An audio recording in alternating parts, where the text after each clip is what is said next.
Yo, we are live, baby. What's up? What's up? What's up? What's up? What's up? Rajon once again coming through with the special effects on the shirts. Y'all said he couldn't do see-through shirts. Look at me. Yeah. Already. Listen, man, what's going on, everybody? This is Real Talk with Rajon. You already know what time it is, man. It's time for another show. It's time for another show. Y'all thought I wasn't gonna come back? Y'all thought I wasn't gonna hit y'all with back-to-back episodes? I did.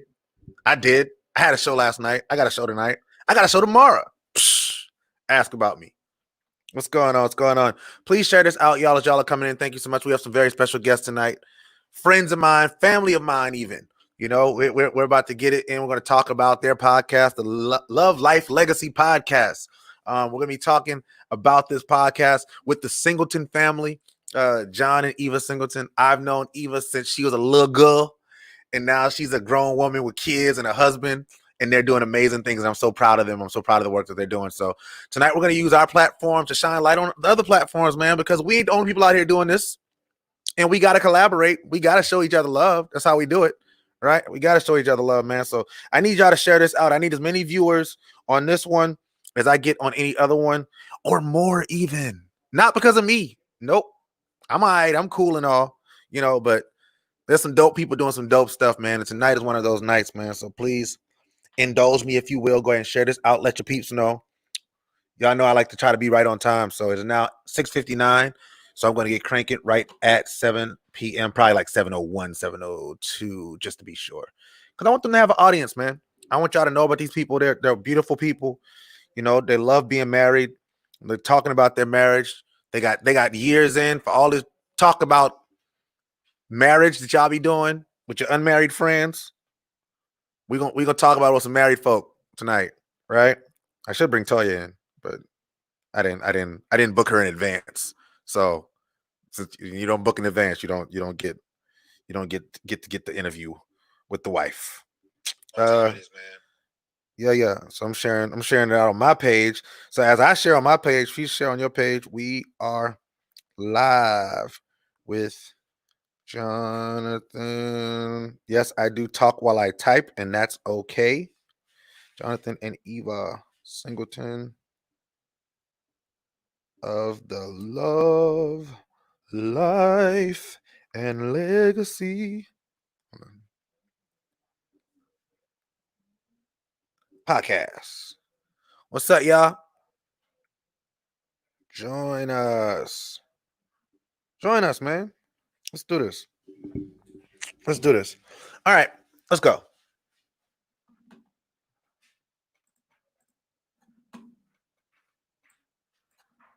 Share my screen.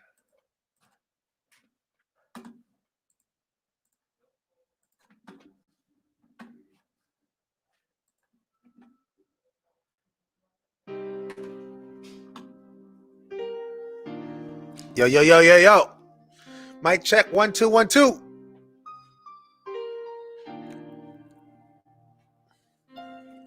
Hello, world, and welcome back to Real Talk with Rajon, where nothing's off limits. You could have been anywhere in the world, but you are here with me, and I appreciate that. I am your host, Rajon Lewis. Now, here on Real Talk with Rajon, everything's debatable, so on any given week, we could be discussing anything from sports to music to politics. You name it, we'll discuss it. As I previously stated, I am your host, Rajon Lewis. I want to thank y'all so much for joining me tonight. We got a very special set of guests this evening. We have my good friends from the Love, Life, and Legacy podcast. They go by the names of Jonathan, and Eva Singleton. And I'm about to bring them in, but for some reason I can't see my screen. There we go. That's me. All right. Before I bring them in, I do want to make sure that I shout out my sponsors. Special thank you to SignsToSee.com. If you have any custom design needs, please make sure you go to www.SignsToSee.com. They can take care of your banner needs, your business needs. If you're about to run for office, there's a whole lot of y'all out there doing that. Go to Signs to See. They can help you out. If you have a birthday party coming up, you need some t-shirts made to say, "We love you, Pookie." You can get those made at SignsToSee.com. And also, if you are looking for journey, you're trying to journey into the realm of cybersecurity, you want to go check out cyberprepu.com. They have a lady who is specialized in all kinds of IT certifications, and she can get you on your way. Go out there and start making them $6-figure dollars, man. Go to cyberprepu.as.me. With that being said, let's get to the show. Real Talk with Rajon has a goal of shining a light on the great things that are happening right here in the Low Country and across the world. And tonight we have very special guests. We have Jonathan and Eva Singleton of the Love, Life, and Legacy podcast. Thank y'all for joining me. Thank you for having us. All right, man. So for those who don't know who you are, please introduce yourself to the audience. I am Jonathan Singleton. I'm Eva. Eva Singleton.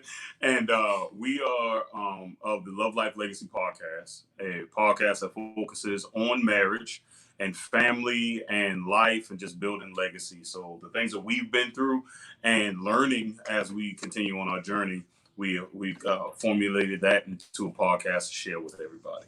Awesome.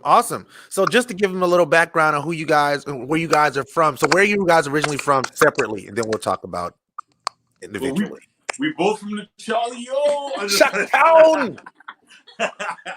Yeah, born and raised in Charleston, North Charleston. Here. I grew up on George LeGree, aka North Park Village, aka the Project. Yeah. All my life up to age 15. Then, of course, they came in and gentrified the land and kicked us all out. And then we relocated to Russellville. Yep. And then from Russellville, then we moved in together after that. All right. Yeah, that's my stomping grounds. So I'm from North Charleston too, D Yep. Road. All day. Charlestown Village.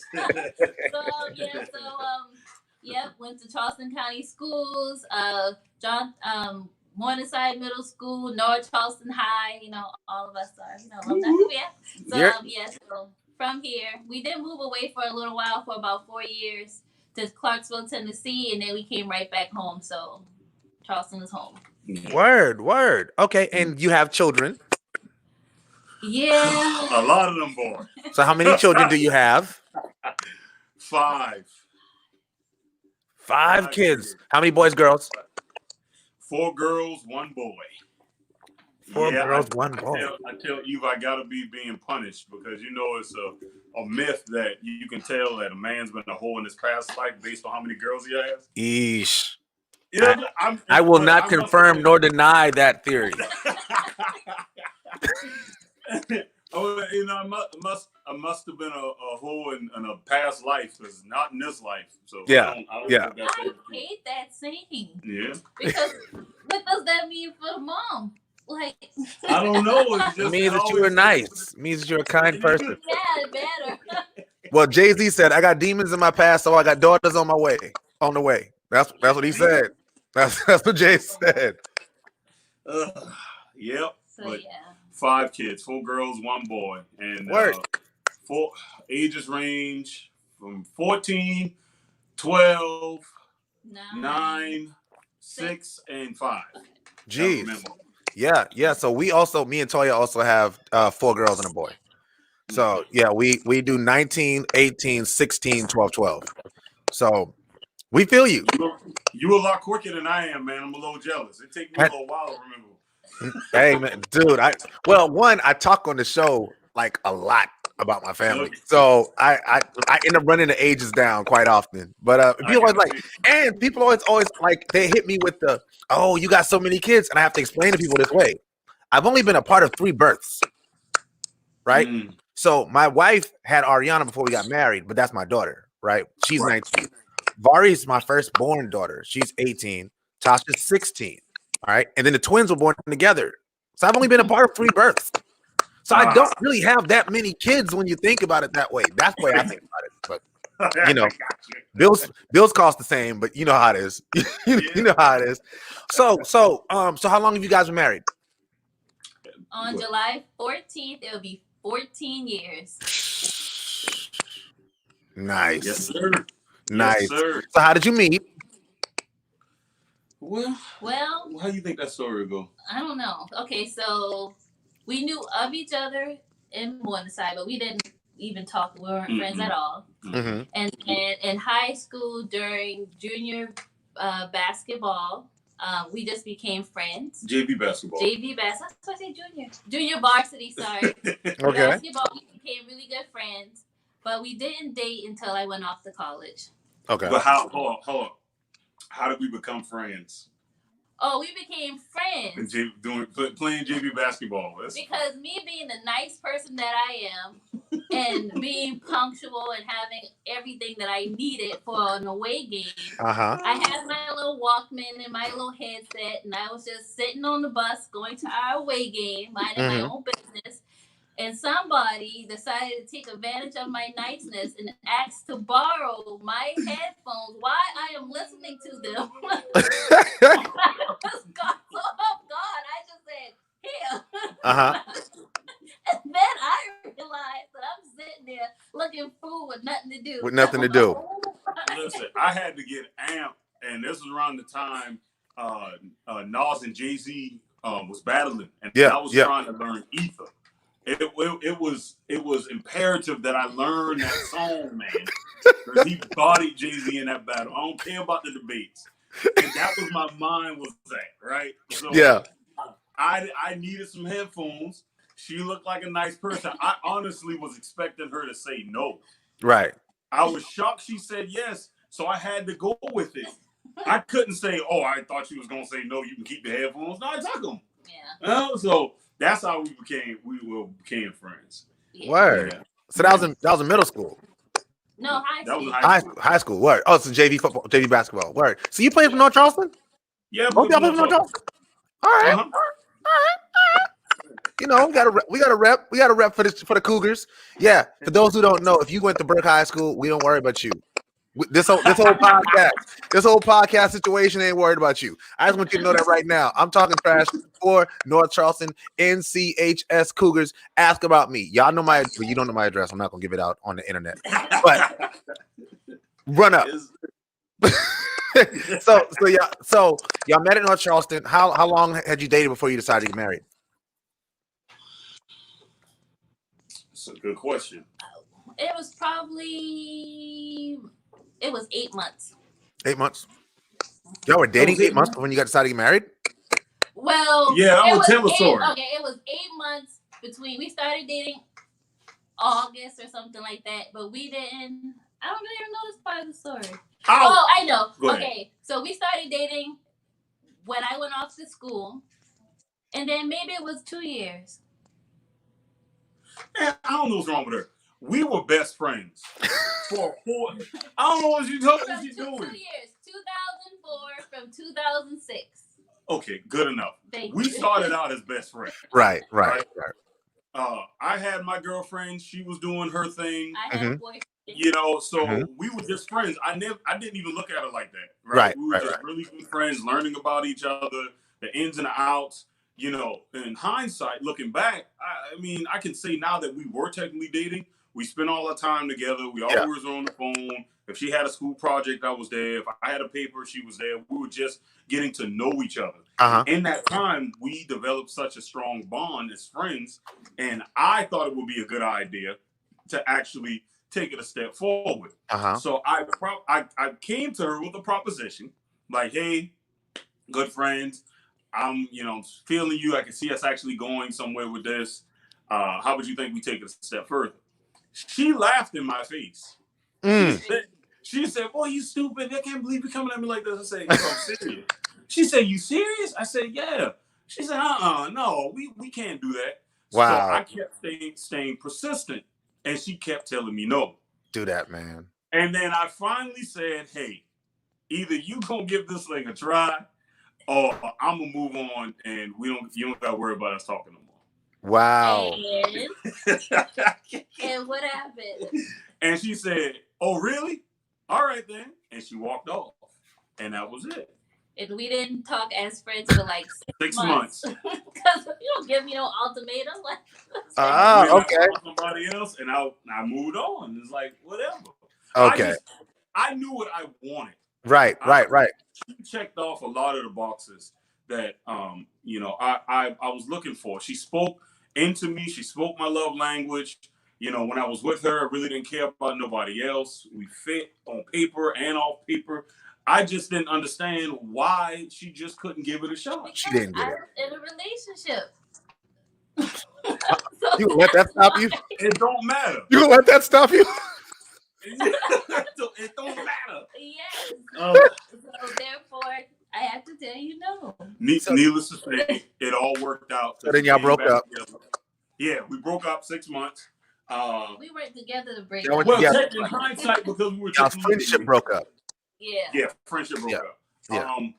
And you know, I bit the bullet because I missed my friend, and I apologized and said, you know, even if we don't date, I miss my friend. Can we start talking again? That's nice. And we started out that way, and then eventually, evolved into a relationship. So one reason why I think our relationship speed up in the 8 months I was talking about is because we end up being pregnant.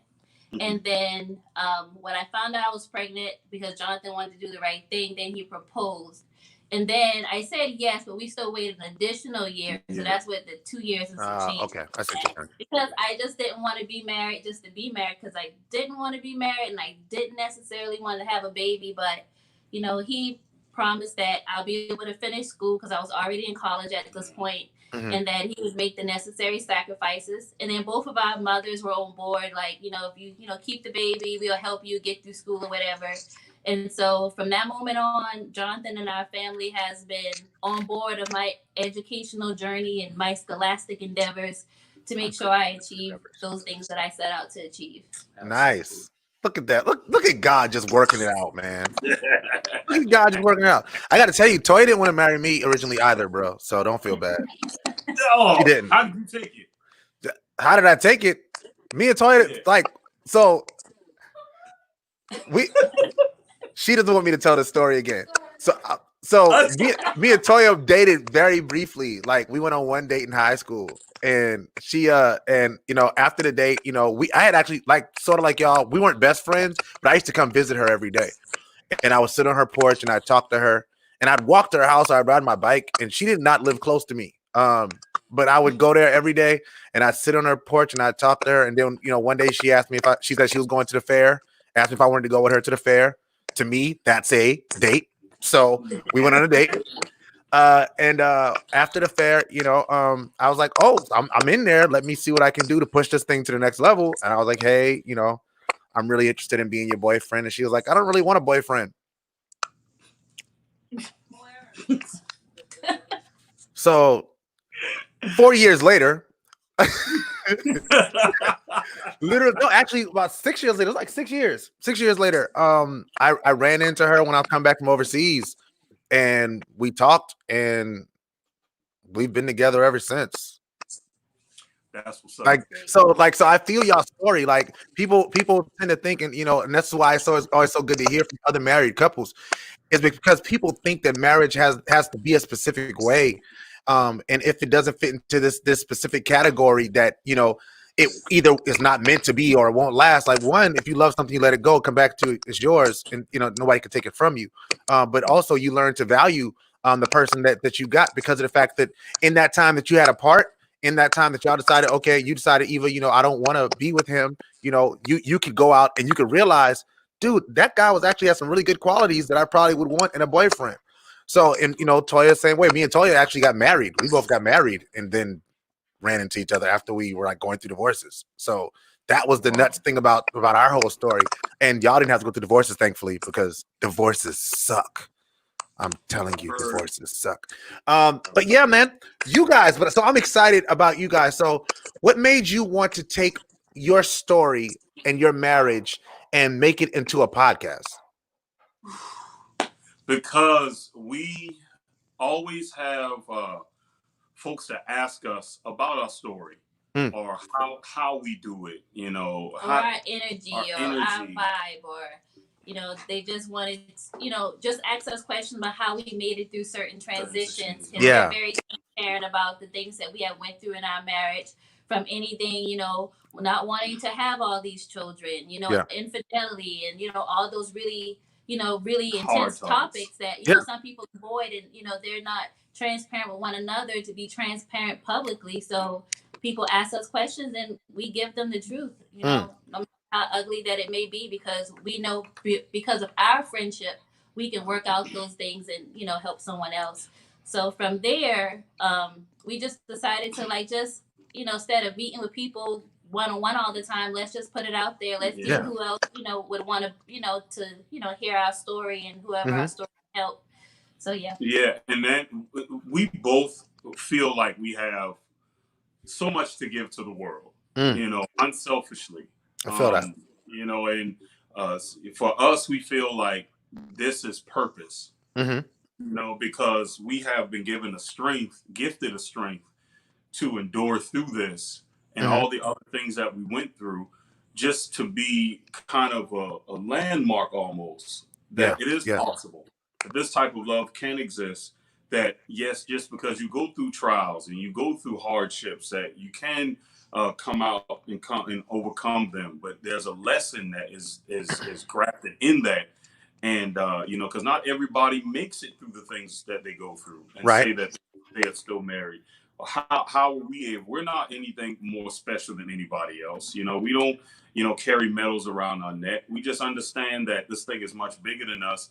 And if this was such a time for us to actually be here, why not give back and share with everybody to let them know that it is possible? Yeah, and I like that you said it's such a time, because in the climate of, you know, people not believing in marriages or marriage not worth that, you know, the whole tone of, you know, just a piece of paper and all that. I just feel as though I just want to live my marriage out loud, you know. Not to say that our marriage is perfect or whatever, and we don't know what the future may hold, but today we're fighting, and I just, you know, want other people to know that they could join the fight too.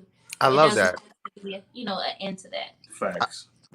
The thing I love about y'all, and I love about the thing, you know, that, you know, ever since I met John, I mean, I've known you for a long time, Eva, but since I met John, like, y'all have been very vocal about marriage. You've been vocal about the ups and downs of marriage. You've been vocal about everything, but not in a disrespectful way, you know, not in a way that like calls out your partner, but in a way that speaks to the goodness of marriage. I think that too often on social media, people like to downplay marriage and even committed relationships. I mean, especially with, you know, and no shade on anybody for the way you live your life, but, you know, like the move towards polyamory, or, you know, moving away, you know, like moving away from monogamy. Oh, well, men aren't meant to be with one woman. I love to see especially a black man that is willing to stand up and say, I love my wife. You know, I love my wife, and I am willing to stand behind her, and I am willing to support her. Even in y'all's story, the way you just told the story of, you know, he's willing to sacrifice to make sure I can complete my college academic endeavors. He doesn't want me to shrink myself to become his wife. Like, that stuff there is that stuff that our people need to see, and our people need to hear. Our children need to hear. So is that something that you guys are intentional about doing? Absolutely. Yes. Absolutely. I've always believed in empowering your partner. Yes. And especially if they have, you know, gifts that you're able to see and you want to see them win, why not assist them in winning? She said in a part of the story that I promised her when she was pregnant with our oldest daughter, I said, babe, I don't know how I'm going to do this, but I promise that you're going to be able to finish school, because you had to leave after a year, and I wanted, you know, us to start a family, but I promise I don't know how I'm gonna do it, but we're gonna get this thing done. And you know, I didn't have a plan, but I was intentional that if there was a door that was cracked, I would open it. Yeah. If there was a door that was closed, I would be meticulous in finding a way how to open it, because I wanted to see her win, and I wanted us to win collectively. You know, and I want people to understand and people to know that if you could just pour into someone that you really care enough, you're going to reap the dividends of what you pour out. Absolutely. You always will, especially if there's not an ulterior motive there, but you're doing it from a place of caring and compassion. You know, you're doing it from a place to say, it's not all about me, it's about you and us. You're going to reap the harvest in that investment. And that's why for us, it is intentional to make sure that we share those things. You know, I went overseas 4 times and got, you know, shot at and mortar rounds and, you know, got a slight hint of PTSD because of it. That's neither here nor there. You know, I but feel at that. the same time, there was a goal that was in mind. Mm. And it was about the building the family, and you know, so yeah, I'm losing it. Go ahead, please take it. No, you good. You good.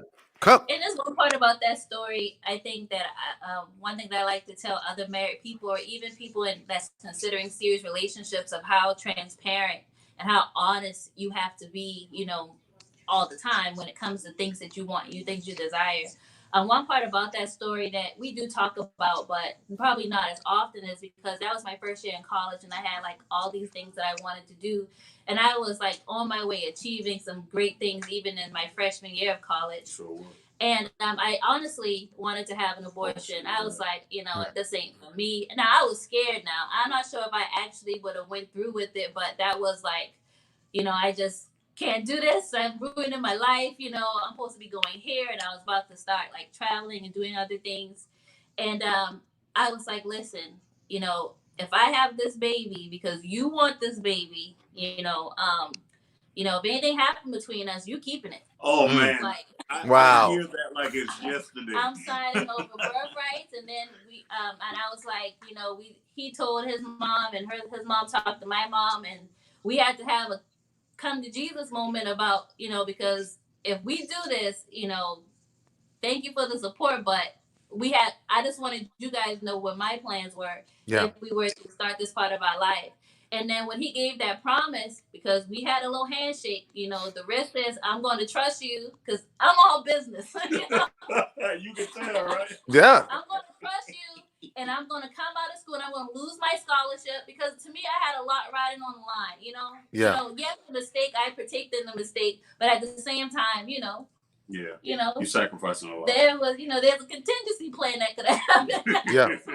So it's like, you know, here's what I'm risking, here's what you're risking, because I was ahead of Jonathan in high school because I graduated early. So he was in high school making these decisions. Yeah. And so it was like, we just had to be honest about what I want and what I was going to do with or without you, with the baby and without the baby. And when I put it all on the table, we were able to, you know, make a decision that would work best for all of us. Facts. So it was the compromise at the end. I would risk school. He would risk going to college.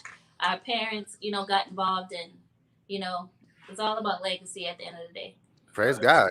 Praise God. I love that. I love that. What is the greatest misconception about marriage that you guys think? That love is not supposed to hurt. I hate that misconception, man. Everything that I have achieved that I consider great came through pain. I've been an athlete for the majority of my life, and anytime we experienced a W, you can glory in that win, but you got to remember what it took to get there.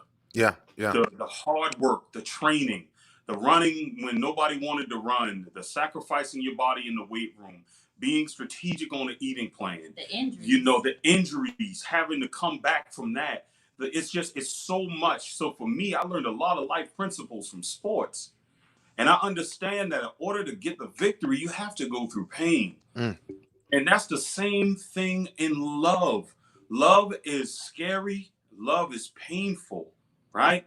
Yeah. But the joy that comes if you endure and stand the test of time cannot be compared to anything that I have yet experienced or think will ever experience. So when people have that misconception that love is supposed to hurt, and they won't allow themselves to go through that hurt to learn the lesson so that they can solidify themselves more in that love, it makes me sad, because I understand how hard it is and how much it hurt. But if you would just trust the process and just reflect for a second on what you did that you could have, that probably contributed to that pain, and start to look inside and then measure what you could have probably did differently, and then measure that, you know, on the outside perspective, and then sit back and bring both perspectives into one while you're wallowing in that pain. just know that on the other side of it's joy, but people don't want to go through that. As soon as they feel the slight prick that love can bring, they run. Or they say, I'm not supposed to be here for that. Or, you're not supposed to do that. This is not supposed to feel like that. Yeah. And I don't know if it's Hollywood that has programmed us to believe that love is a fairy tale and you don't have any problems with it. But we have to shift our paradigm and how we view love, and how that love, transcends into marriage. You're going to go through a lot, but the lessons that you learn from that and the strength that you gain from that, it's just so worth it. And just to qualify that, it's just two aspects I want to hit on that he talked about. Number one is the having the mindset to really learn. Yeah. You have people that don't want to grow. You have people that do want to do the trifling things, and you have people that that just really don't have good intentions. They want their cake and eat it too, to a certain extent. Yeah. But then the pain part that I believe Jonathan is describing is that sharpening, how iron sharpens iron. That type of relationship of where you're being perfected, you're being molded, and I think that some people don't understand that is the work of a relationship. That the more you spend time together, the more you bump heads together, you have something that you need to iron out. And people use excuses, and that's when people go out and do their own thing or whatever, because they feel like they're losing a part of themselves. But that's the part of the merging that I think people don't understand, is that when trials come, it's not for you to necessarily, you have situations that go your separate ways, but it doesn't mean to go apart. It just means to get a little closer, rub a little more, smooth out that kink, work on that inconsistency, work on your character, bring those things to light so that you both can heal, and build together. Go ahead, but girl. Go ahead. I love that. I love that. Like, I love that.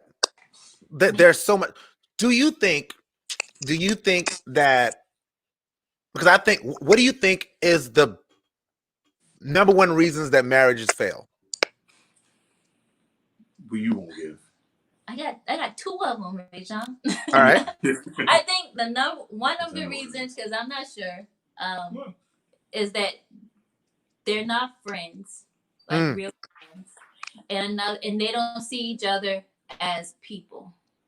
And when I say see each other as people, there's this expectation, because you're a husband, or because you're a wife, you're supposed to do this. But you're a man and I'm a woman, and we are individuals too. And I don't think people understand that. I don't know how else to explain it. No, I know exactly what you mean.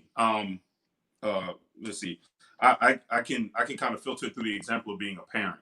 I can tell you how many times, and I know you can attest to this, how many times you have to tell your child the same thing over and over and over again, but you don't quit on them, because eventually you know that they will learn what you're trying to teach them. Their mistakes does not diminish their humanity. And because you understand that, you do not give up on them, regardless of how many times you tell them to take out the trash and they forget, or how often I have to remind my oldest daughters to wipe out the microwave as well as the front of the microwave, not just wash the plate. Certain things that we've gone over time and time again, but you will invest that energy into your children, but you will not into your spouse, because in your mind they should know better. You cannot forget their humanity. They're going to make mistakes, and they're going to fall, and they're going to fumble, but you have to remember who they are. And if you would have found them in their friendship and understood who they were as a friend first and as a person, then you would know exactly where they could be found again if they do make that mistake, and even if they do it again, which would help you stick and not want to leave and give up. So what's your number one thing? Well, mine coincides with yours. Yeah. That's why I piggyback off. And the only reason why I say that, Rajon, is because that's what got me through. That was the number one thing that I had to learn in our marriage, is that throughout our flaws, and I think one reason why we can be transparent about the things that we have done wrong to each other is because Jonathan's going to see me as even his friend. Yes. And because I have this thing, if I have to tell him something hard, I'd be like, I need to talk to my friend Jonathan, not my husband. Okay. All right. I think he's going to be a little bit more merciful. and I need you to hear my side of the story. And I say that because I want, number one, I want to let him guard down, and I want him to see me. Like, Yeah. don't come at me with an expectation right now, because I'm trying to tell you I failed at something. Right. And I need you to see me as a person. The same way how you would counsel another woman coming to you and confiding in you, I need you to look at me like her. Yeah. You know, because I'm bearing myself to you right now. And I'm telling him that because I'm telling him I need a safe place. Right. And one part of me and Jonathan's marriage, because I like to control things in my own little way. And then I didn't realize I wasn't giving him space to say what he really needs to say. I'll just pop off. And we had to implement, you know, like he'd have to say something along the lines of, I need a safe place. I need a safe place. Like, and that's like, and I get in friend mode because now I'm ready to defend him instead of defend myself. Because if my husband's gonna tell me or let me know that he's wrong, I was like, what's wrong? What can I do? Instead of why you did that or whatever. It took some time to get there now. Yeah, it really did. And I love that. But I'm glad we stuck it out. Yeah. Right?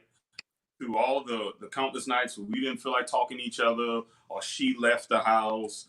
I leave quick. Yeah, I got better. I don't leave like I used to. You know, we came to that point where now we have that implemented. The way is now, if there's a trigger and I feel it, I am able to say I need a safe place, and she picks up on it, and we go from there. But it took time to get there. We developed this last year, Like year 13 of marriage. Yeah. Some people expect to have this year 1, Right. year 2. How? You don't know each other enough You're yet. still learning. And then check this. You still have to evolve as an individual. Yeah. For example, I am a huge bourbon connoisseur. I love bourbon. Right? How old am I? You're 32. Okay, 32. I'll be 30. 32, y'all. See, I know why you don't know your kids' ages, because you don't know your age. It's just me, man. I think overseas did something to me. I feel that. You could not get me to drink bourbon when I'm 21. 22 years old. It was disgusting. I hated it. It did not sit well on my palate. It didn't sit well in my stomach. Get it away from me. Now, I am literally now in the point where I feel like I want to become like how wine tasters get paid to taste wine. I feel like that now in the realm of bourbon. That took time and growth and evolution. I evolved as a person. So I use that example to say that you can't expect for your spouse or your mate to have it early on in the relationship. Yeah. It's going to take time to evolve, and you have to iron out the kinks. Yeah. You know, if the kinks ain't ironed out, spray some starch on it and iron that bad boy out some more. But don't give up on the shirt. Yeah. I love that. You know, I love that. I just certain things when I hear y'all talk that just ring true to me, that just ring out to me. One, the fact that, like you said, when things got hard, instead of running away from one another, you decided to develop coping strategies and even language that would allow you to speak to one another. I think that's something that people, especially as young as you both are, don't capture that. They don't try to find ways to fix it. Let's think about, I'm a sports guy. So you think about LeBron James in 2007. He goes to the finals, his 4th year in the league, right? Well, the Spurs knew if we made him shoot jumpers, we can beat them. We just got to make him shoot, keep him away from the rim. And instead of LeBron saying, "Oh, well, I'll never learn how to play this game," he went to the gym and he developed a jumper. So the next time he saw the Spurs, he could beat them. And y'all took those same, like you said, sports. You take those same principles and you apply them to marriage. You don't just run away. You know, I talk about my divorce, not a lot, but I talk about it because of the fact that I don't believe that I got divorced because we were bad people. Like, I don't think, like, I think we were young and we didn't know any better. So we allowed things to go on for so long that it just became toxic for both of us. And we had to do what we had to do. But if we would have had the ability to develop those skills and to say, nah, we going to work this out, then it might have worked out. Now, my life probably wouldn't be as dope as it is. So I'm sort of glad that it didn't. You know? But you know, like, but I love the fact that y'all did that. I love the fact that y'all have found that place in one another. And I love the fact, again, that you used your platform to shine that light that it can work. Y'all got married young. How old were you when y'all got young? Y'all married 15 years, 14 years. And you're 32. 18 and 18 19. 19. I'm Yeah. the oldest, John. I see. Yeah, You you're got the me about oldest. 4 months. Latoya got me by 2 months. It's cool. But like I love that y'all are doing this, and I love that y'all are. So what is down the road? Like what is this like plan for you guys? Like what do you want to come out of this podcast? If you were to say, 10 years from now, when we look back at what this podcast was able to do, what has this podcast done? I don't even know where to start. Before he get all excited, I'm bubbling over here. I'm just kind of so. We have started several books that we haven't really finished, but we're working on finishing them. And that was one way to communicate and to talk, to talk out and to help people with their marriages if they, seek to learn from us. But we also wanted to, go into like social gatherings, creating an atmosphere for people to come mingle, creating, at one point early in our marriage, we had like marriage Mondays where, adults would come hang out, or we would, do things with married couples. And we want to do that again because I don't see a lot of it. And I just want, other married people like us to have safe places and build those healthy relationships and things like that, especially with all the toxicity that is going on.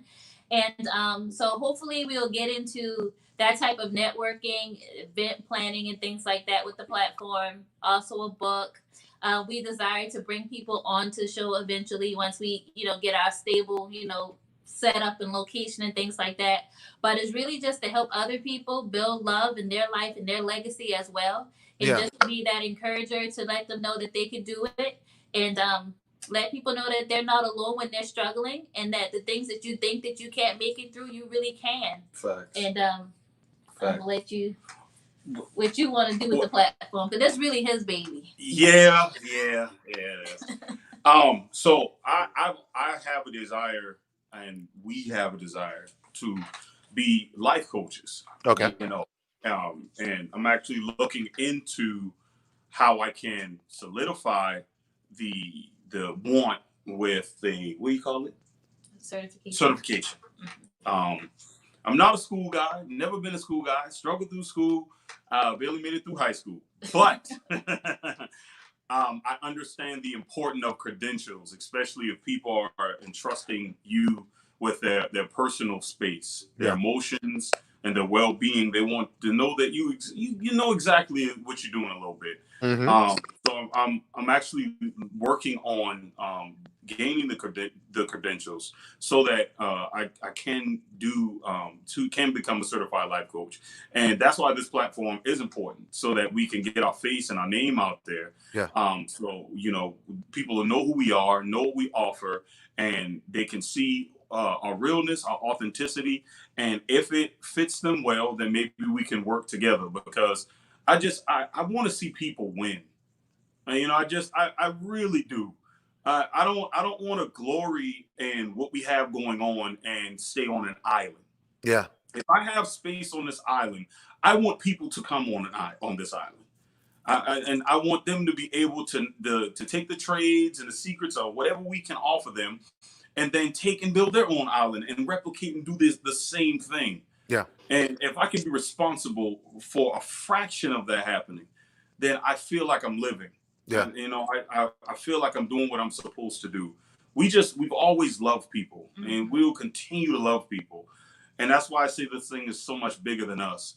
And that's what we intend for this platform to do, and where it's going to take us. Right. For it to become a profession. Yeah. Right now, I do work that I love. I do, because I have a technical brain. But I want to do what I'm purposed to do. Yeah. And full time. And this is something I want to do full time. Over the years, we have mentored and have life coached just naturally. I mean, couples that have been married longer than us, older than us. Yeah. And at first it was like, you coming to us? Like, right. And feel that. It's humbling to have those couples that, that really just wanted to have a conversation, and they'll always be like, you guys are, wise beyond your years, and how, could you? Because we weren't at 14 years of marriage when we were talking with these people. We were more like at 7 and 8, and just, gleaning off the mistakes and the things that we have went through at that point. And so it was amazing to see, and it just gave us the confidence that, yeah, we can really do this. And then the fruit of it, to look back at other people's marriages that we have, talked them through. Like at one person, they was on retainer like 2:00 in the morning. They could call us, and we would like get up with them and just be there for them, because some people just didn't really have a safe place like that, and for people to trust us with their lives and their secrets and the things that they were going through. And it was like, wow, we could do this. And to see, I think everybody survived so far that we helped so far. We even have a couple coming back that after a couple counseling sessions decide to call it quits against we were just giving them space. One thing, we want people to choose what they want to do. We don't want people just because we worked out. We don't want to assume because we don't know what we're gonna end up in 10 years. But like I said, today we fighting and we're gonna keep fighting or whatever. But we just don't want to feel like, we don't want people to come to us and feel like we're gonna make them stay together. That's not it. So we do ask questions. We do probe you. Hard pressing questions. We do want you to be honest with yourself and with, mostly with yourself. Because if you can be honest with yourself, then the chances of you being honest with other people, it goes up. So we just want people to have authentic, not superficial relationships. And you would be amazed how many people been married for years and have very superficial relationships. Oh my and that God. That's not a it's not a happy place to live in when you can't be honest about the food you like, or be honest that you don't like this show and you really don't like going to the movies, but you go for that person. And we want you tell your wife what? You talk to your wife about what? You share what? I get them questions all the time. I'm like, she's my wife. She's my wife. If I'm not going to tell her, who am I telling? Like, I don't know. Like, I don't know where that goes. That's beautiful, man. Let me ask you this. In this era of social media, how do y'all navigate being married? Because it's not a problem that I face, but I know a lot of my married friends who struggle with this whole social media and being married thing. How do y'all, what are some do y'all put rules in place, or is it like, how do you navigate this world of social media without having marital issues? Because I don't have them and people think I'm nuts. So I just want to know how y'all do it. We don't have them either, brother. Honestly, we don't, because we don't put a whole lot of stock in social media. We understand that what the platform is. Yeah. We keep it where it's at. This is home. Home is not on a social platform. Right. And if we understand where home is at, then we don't give too much energy into that. It's just because we mutually respect one another, we automatically don't do it here, so we don't take it on to there either. Yeah. So it baffles me when people struggle. Even the pages, that I follow, some of the groups I'm in, she has access to everything. Yeah. Again, some of my guy friends be like, your wife knew you on this or that, or look at this and that. And I'm like, yeah. I understand he's a man. Yeah. And he's gonna look at and do certain things. It's like, I don't hide anything, but I don't do anything or engage in anything that would disrespect her. Yeah. I want to throw this pen at you right now. This pen, I want to throw it at you because this is the point I always make to people about social media. I always make this point to people about social media. Social media is a tool. Right. Social media is a tool like any other tool. A hammer is a tool, right? I can take a hammer and build a house, or I can take a hammer and bash you over the head with it. Same tool. Same tool. If I use the tool for good, it's a good tool. Right. The problem with the tool is not the tool. The problem with the tool is the user. It's the user. So when people are like social media is so negative, or social media is breaking marriages apart, I'm like, no, people are negative. People break marriages apart. The same way a man can be on a man cannot be on social media and still cheat on you, believe it or not. Yes. That's a thing. I know a lot of them. It's a thing. It's a thing. Being on social media does not automatically mean that this guy's going to be unfaithful to you.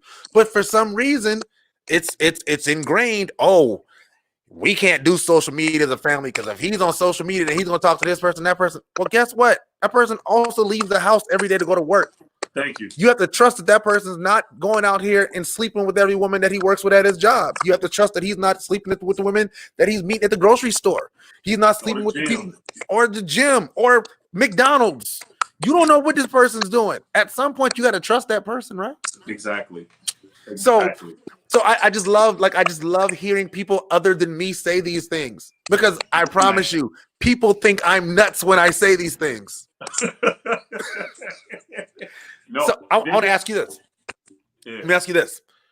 What, and I'm going to ask both of you from each perspective, right? So Jonathan, what do modern men not understand about being a husband? Dang, I don't even know how to answer that. What do modern men... We ask the big questions here on Real Talk with Ray John. Modern men don't understand about being a husband. You already answered this one before on our podcast. What did I say? Help me trace my memory. What did I say? I'll flip it. No. Flip it. Help frame it another way. No, all right, I'm gonna ask Eva. Okay. Eva, what do women in the modern era not understand about being married? So I'm gonna go off of some married women that I know of and what I feel as though that they miss. I don't think many married women understand that we have a position and a role to play in relationships. Oh, I know that. Oh, no, sorry. Go ahead. My bad. and sorry. I think that women feel really entitled in their marriages. Like when I end up counseling women one-on-one or someone comes to ask me a question, they have this entitlement or he is supposed to do it. He is and he's the man and all of that. And I'm like, you forgot the whole partnership. You forgot what you bring to the table. You forgot that you're the reason why he is the way that he is. And you forgot you the reason why he act the way it is. As they forget their own personal responsibility as a woman to be that support. And if he ain't acting right, then, how are you helping? Like, what are you doing? What are you adding to the table? What are you bringing to the table? And I'm not talking about in just finances. I'm talking about a state of mind. I'm talking about with your words. I'm talking about how you move and how you greet him and the atmosphere that you bring home to him. What do you bring? Because I'm leery of women that always point at their man or at their husbands for the things that's going wrong. So I feel as though many wives feel entitled because they are the woman. They are to be catered to a certain way and don't understand that there's a mutual partnership between the two. That's what I think. Yeah. All right. You cooking? All right. What you got, John? you. So this to kind of piggyback on what she's saying, and also it was a post that you put up that I gave you kudos on. It's about men understanding the position of their wives or of their women and how, men still think and have this kind of archaic mindset that, the women are supposed to be, inferior or behind or know your place woman or, I need modern men to understand that in 2020, and I've told guys this, she is surprised when I say this. Men in 2020, women don't need you. I'm gonna be 100. 100. They do not need you. So you have to strip yourself of this old archaic mind that says that women are inferior. You're the man. You have the final say, and they should know their place. Today, we have to find out how we can strategically help our women win and partner with them. And don't be afraid of their success. Their success does not make you less of a man, brothers, men. You have to be secure within your masculinity in order to understand that. I'm sitting next to a up and coming doctor, right, of her profession, Dr. E. She told the whole house, call me Dr. E when I get my doctorate or whatever. Yes, sir. All right? I am a high school graduate, and I'm okay with that. Mm-hmm. Her success does not make me feel any less than a man because I am secure in my masculinity and in my manhood. And I understand that her success is going to fall over onto me as well. Yeah. So that's what I think the misconception for the modern man, even in 2020, is that women still have to subject women to an inferior state, and that the woman still can't, even to this day, can't make more than, I get in conversations at my job so many times about this topic, and it just baffles me because you would think that is a played out mindset, but men still think like that to this day. So that's what I want all men, all modern men. Do you remember that episode of Martin? Yes. Yes. Like, I always remember that episode. He was like, "You make how much? You make more than me, Gina." And he was so upset. He was so hurt. And so, that's that. I everything you just said, man. Like, everything that you just said, man. Like, marriage is a partnership. You know, me and my wife, we've been married 12 years now. 12 years. You know, we've been together 14. And like, if we're not on the same page, if we're not on the same team, then we can't do this. Right. Like, we have to find a way to be on the same team. We have to find a way to be on the same page, because that bleeds into everything else, especially when you have kids. If you're not on the same page, your kids can play you against each other, and they will. Yes, and they will. Oh, I'm gonna go to mommy and I'm gonna ask mommy, and if mommy said no, I'm gonna go and ask daddy, and like, they will do that if y'all aren't on the same page. You have to have certain things that are ground rules. I also am a big believer in deal breakers, right? So okay. I believe in, like, okay, there's certain things I can really let go of. I'm not going to trip on that. But there's certain things I will never let go. And I know that. But it's my job and it's my responsibility to tell my spouse that, and to let her actually know who I am as a person. I think that one of the flaws that we have in the modern era is that we want to try to keep our mask on as long as we can. And we don't want to expose the person that we actually are to the person that we love. And how can somebody truly love you if they don't know you? Right. I want to keep my deepest, darkest secrets to myself.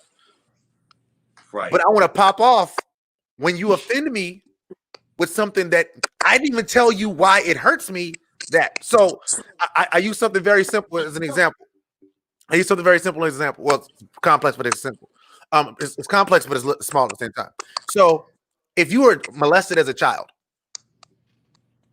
you probably want your children raised a certain way.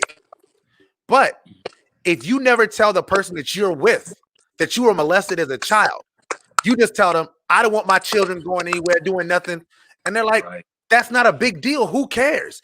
But if in the beginning of your relationship, or even at that time, you tell them, listen, when I was a child, I went to this place and I was molested.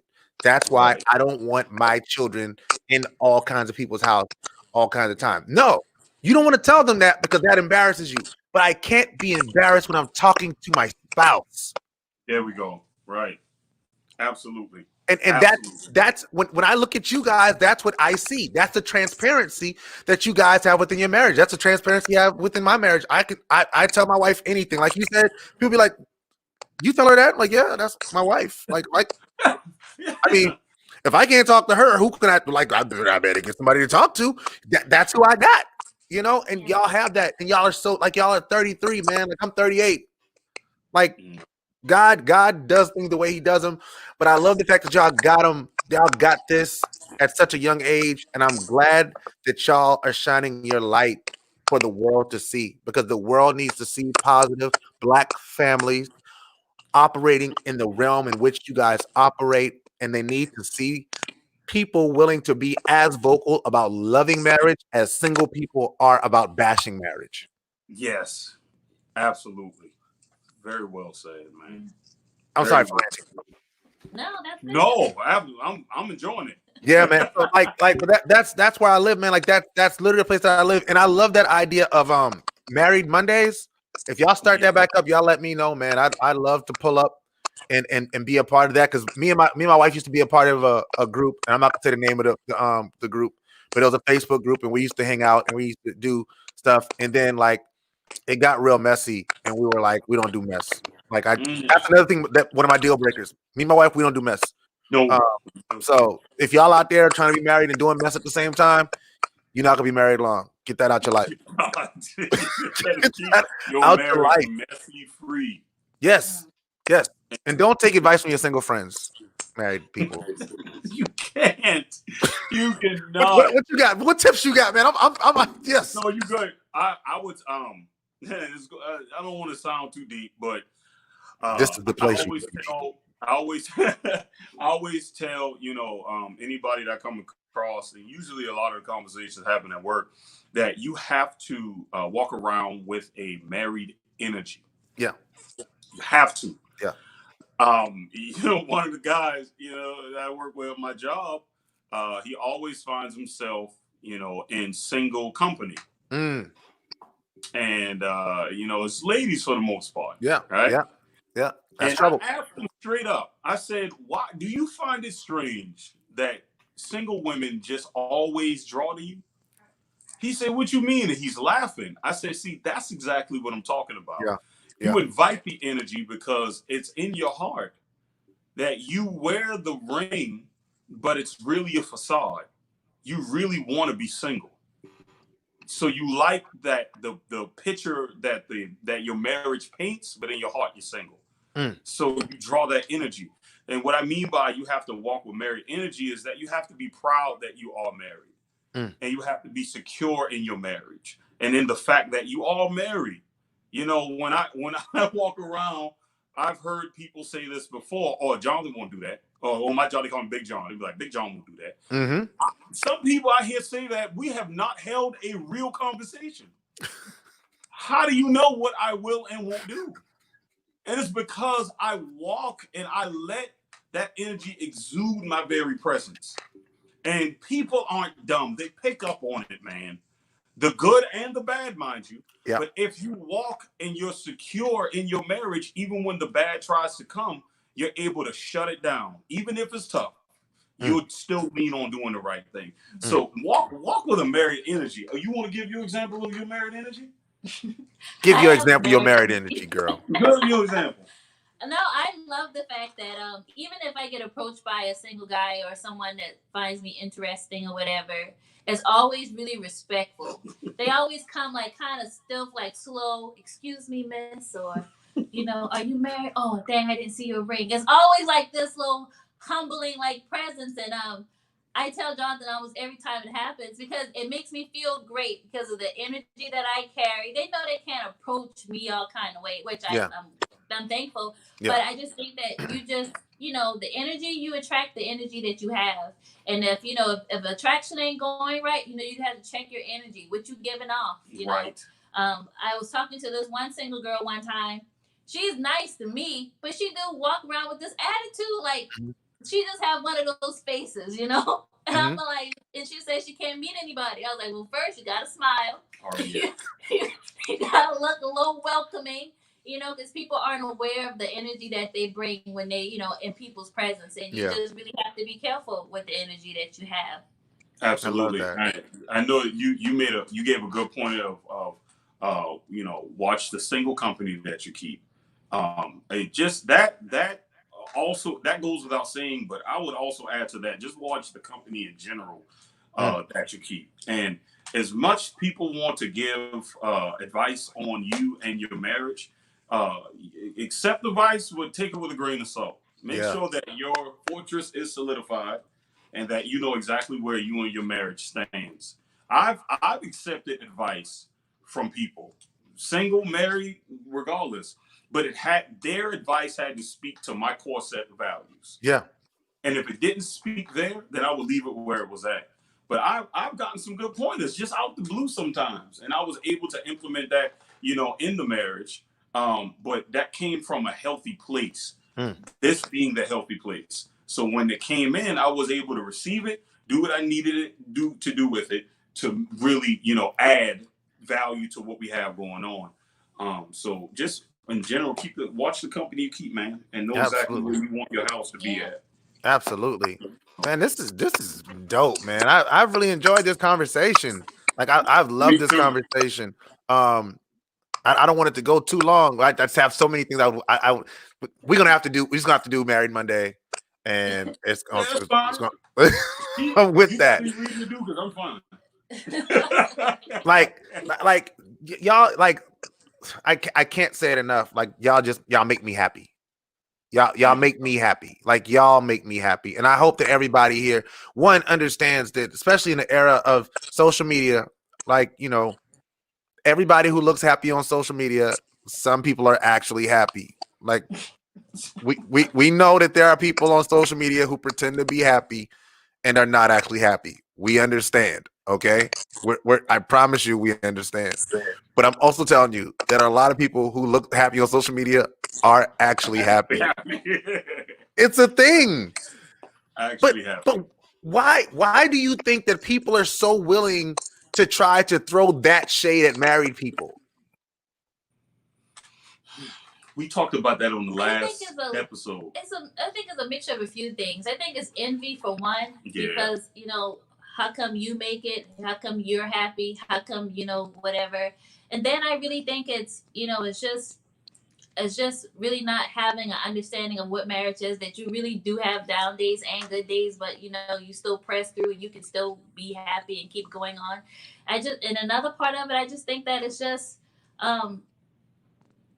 people holding on to what they have experienced, and, you know, can't grow past what they experienced, kind of speak, like, because they experienced a bad relationship, or they couldn't make it through an affair, that you ain't really happy because you made it through one, you know. So I just think that it's up to that person's paradigm, with how they think, how they feel, how they perceive relationships. And sometimes it's just envy. I don't know what you got. To add to what she was saying, it's people that really they don't want to let go of all the things they know that they would have to let go of, just so they can live what they see us and you live outwardly through your marriage. Yeah. You know, why not throw shade on happy as a way to safeguard what you're unwilling to let go of? Yeah. You know, that's like me being a fat boy, you know, looking at somebody who's fit. And I really want to be fit, but I would rather joke on him by belittling his efforts by saying, "Oh, he got little calves. I don't care about how he look." Yeah. Or he ain't really happy. Look at the stuff he got to eat. You know, that dry brown rice and that chicken breast. You know, that ain't no life to live. So I'm throwing shade on him because I can't deal with the fact that I'm unwilling to discipline myself. That's the word. Because I really want what I see him have, but I just don't want to give up what I know I need to and discipline myself to make sure that I can then replicate what I see him do. Absolutely. That's the mindset. So I would rather just throw shade on him just so I can solidify my insecurities. Feel better about myself. And I love that's that. the way to live. I love that. Who wouldn't want to find somebody who they can build a life with? Really? You mean to tell me everything in this life that you have experienced so far, that's the threshold? If you've never experienced somebody that you love and that loves you back, that you can build a future with, you wouldn't want to experience that. You want to continue to get your heart break, or have people to play with your emotions, or, you know, you didn't know that this person was married, now their wife or husband's pulling up on you, now you into more drama. Or God forbid you have unprotected sex, you got STD. God forbid you have unprotected sex, now you got a pregnant. You got a baby having a baby out of wedlock. These are real life situations and examples. Right. And I'm not saying that those things don't happen in marriage. That's not what I'm saying. But it lessens the chances. Yeah. If you find somebody that you actually are vulnerable with, open with, and choose to build with. That's right. And you mean to tell me that you would choose not to go down that road, to hold on to what you want to because you don't want to do the work and you don't want to change? A diet is hard, but if you use it the right way, coupled with exercise, you'll lose weight. Yeah. That's the pain. And that's the pain. Absolutely. Just don't be afraid to endure it and go through it, man. Because I wouldn't give this up. I'm sorry, just as jacked up as a man that I am, and she concentrates, she does a beautiful job by making sure that the camera and the light is shined in women's faces. And I try to do my best to make sure that these men stop lying to themselves and own up to who they really are as men. Yeah, I love that. As messed up as I know that I am, and as scared as I am because of the insecurities that I still carry as a man, I still wouldn't trade this. My insecurities would not make me want to throw this away. I would rather dig deep and sacrifice and do what I have to do so that I can keep this, man, because it's the best thing since sliced bread for me. Oh, don't cry on it. Don't cry on it, Eva. Don't cry on it, Eva. Don't cry. Hey, you did that though, bro. You did that. You did that. You did that. I see you. I see you. So listen, man, I'm gonna go ahead and wrap, but so I want you guys to close. Just let us know, where can they find the podcast? Where can they find the podcast? How can they watch you guys? And if they want to reach out to you guys, maybe they have some questions. How do they do that? Well, we have what is going on? This thing. Just go ahead and say it. Oh, I'm sorry. The battery going low. So we are on Facebook, the Love Life Legacy Podcast. You can reach out through there. You can reach us by email, legacy082787@gmail.com. You can find us on our personal pages, Jonathan Singleton, Eve Singleton. Send us a messenger through that. And just always look for the live discussions we do every weekend. I think that we landed on a day of Sunday. We were trying to do them on Saturdays, but Sundays just seemed like they work better for us. But yeah, that's how we can be contacted. We're available. We're open for questions. We don't mind giving advice. We won't haggle you, and we won't push you to the back.